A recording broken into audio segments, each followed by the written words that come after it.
దేవాలయాల్లో హుండీలను కొట్టేసే దొంగల వ్యవహారాలు అక్కడక్కడ వెలుగులోకి వస్తూ ఉండటం చూస్తూనే ఉంటాం.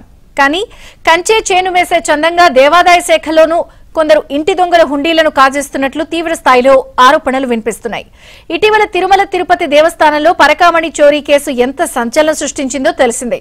ఒక్క తిరుమల తిరుపతి దేవస్థానంలోనే కాదు, ఏపీ దేవాదాయ శాఖ పరిధిలో ఉన్న చాలా ఆలయాల్లో ఇలాంటి చోరీలు కోకొల్లలుగా జరుగుతున్నాయి. హుండీ లెక్కింపుల సమయంలో కోట్ల రూపాయల కానుకల సొమ్ములు పక్కదారి పడుతున్నాయి.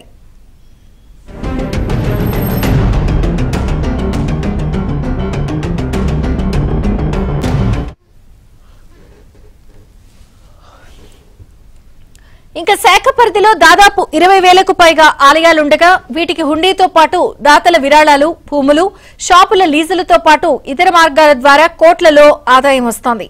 అయితే ఇలా వచ్చే కానుకల సొమ్ములో సగటు 15 నుంచి 20% పక్కదారి పడుతున్నట్లు తీవ్ర ఆరోపణలున్నాయి. ప్రధానంగా హుండీలు తెరిచే సమయంలో సరైన పద్ధతులు పాటించకపోవడం, పాతకాలం నాటి మార్గదర్శకాల వల్లే దేవుడి సొమ్ము ఇలా ఇంటి దొంగల పాలవుతోంది.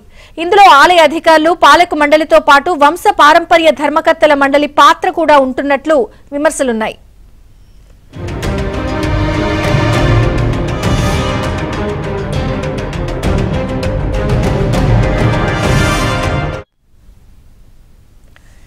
ఇటీవలి కాలంలో పల్నాడు జిల్లాలోని ఒక ప్రముఖ ఆలయంలో వెలుగు చూసిన సంఘటనే దీనికి ఉదాహరణ.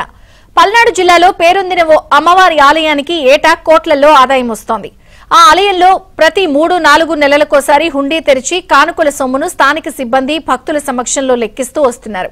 అనంతరం ఆ ఆదాయం మొత్తం బ్యాంకుల్లో జమ చేయాలని అందరి సమక్షంలో నిర్ణయిస్తున్నారు. కానీ ఆలయ ధర్మకర్తలు, అధికారులు కలిసి సగం మాత్రమే బ్యాంకుల్లో డిపాజిట్ చేసి మిగిలిన ఆదాయాన్ని ఇరు వర్గాల వారు వాటాలేసుకుంటున్నట్లు బయటపడింది. ధర్మకర్తల మండలి, అధికారుల మధ్య వాటాల దగ్గర తేడా రావడంతో పెద్ద రాద్ధాంతమే జరిగింది.